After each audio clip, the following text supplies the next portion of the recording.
Hey guys, it's Mike coming to you from the backyard oasis here in sunny Dallas, Texas. It's been a crazy weather weekend. We've had rain and now we've got this insane sunshine, which is like blowing out my hand here because of the difference in the shiny side of the sun and the shadows, and there's a huge contrast there. Great for black and white, and I'm gonna go out and shoot black and white later today on film probably because it's so sunny. I got a new to me toy. I bought this on the used market this week for my Fujifilm XPro 2 camera. Originally when I bought the first one, I bought the kit lens, the 23mm Fujinon lens. It's a great lens, I love it. It just doesn't get out there. So I needed a zoom lens, and I wasn't sure how I was gonna like using a zoom lens on this rangefinder form factor, so I went with the cheap. Went with really cheap because I bought it online, or I bought it off Craigslist from a fella. Really nice guy. Gave me a sweet deal, smoking deal, really. Fujinon XC50-230 F4.5-6.7 OIS. I think OIS is optical image stabilizer. Probably. 50-230, so 35mm equivalent. This gets up to like 3 something. I don't know, I'm not doing math. It's Saturday, so new to me. It was nice enough the guy kept this in the box, which was cool. Here it is. This is the lens. Has a massive white hood that goes on there, so it makes it kind of big. We'll do this fun part. That's a relatively large lens to put on the XPro 2, so we're going to check it out. It came with a Hoya light filter, UV filter. I usually just use them for protection from dirt and stuff. It's 58mm in size. This specific lens is again, it's a 4.5 to 6.7, so it's not really going to work great in low light situations, which kind of sucks because that's what I bought it for. I'm actually headed to a volleyball game in like 5 minutes for my daughter, inside of a gym. If you've ever shot inside a gym, lighting's horrible no matter what gym you're in, and you got to do a lot of work there to get them going. The pros use these insane camera setups to get those really good sharp images in that lighting condition, especially with speed. So I'm gonna struggle a little bit with this today. I'm probably gonna underexpose so I can capture the action, and then in post I'll boost it back up, so I'll probably be shooting raw to do that so that it's easier. Well, it's not really easier, it's kind of hard, especially on a Fuji with the raw conversion and all that crap. Yeah, I don't know what I'm gonna do. Anyways, back to the lens. So this lens is pretty interesting. It feels extremely cheap. This is not a well manufactured solid piece of gear. I don't know that I can capture this, but I'm going to try.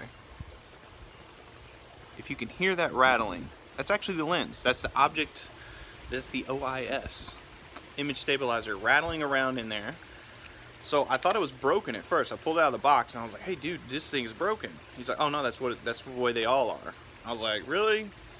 Because you might be shady because you're on Craigslist. He's like, no, honest, that's how they all are. So, what's up, buddy?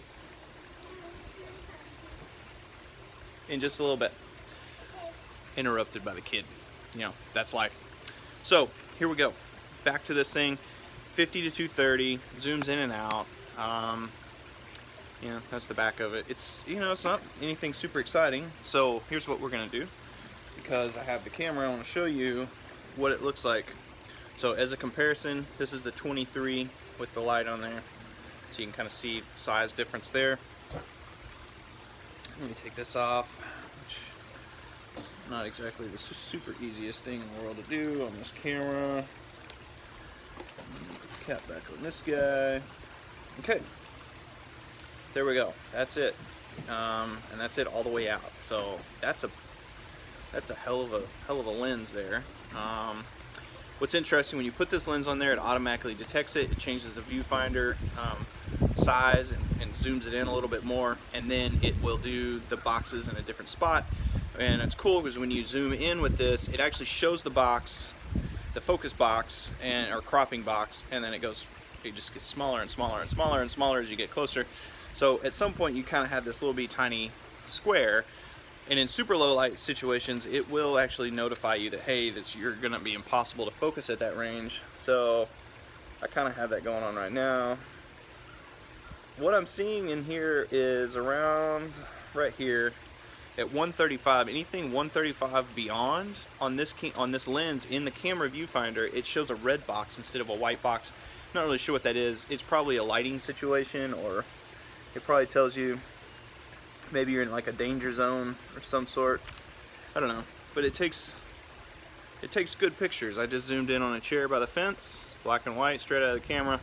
It does great. So we'll see how the lens handles in low lighting situations in the gym today, and I'll report back on that. But just expect the same thing you get from everybody in low light situations with a 4.5 as the smallest aperture you can go on this thing. You need a lot of light. You need a lot of light. Oh, here, I'll put this on there so you can see how gargantuan. This thing is a pain in the ass. Get on there. So that's it with the light hood. So you can kind of see, get that.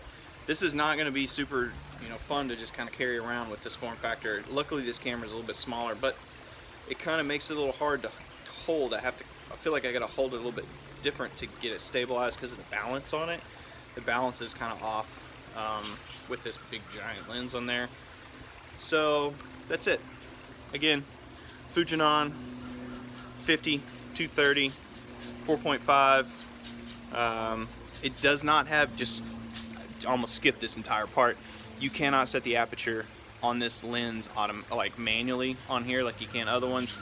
I'm assuming it just does it automatically when you have it on auto settings. And if you noticed and you're looking at my camera and you're like, oh my god, he has it on all auto. Yes, I do, because I'm testing this and it's just easier. So so I can get a handle on the focusing of this on full auto.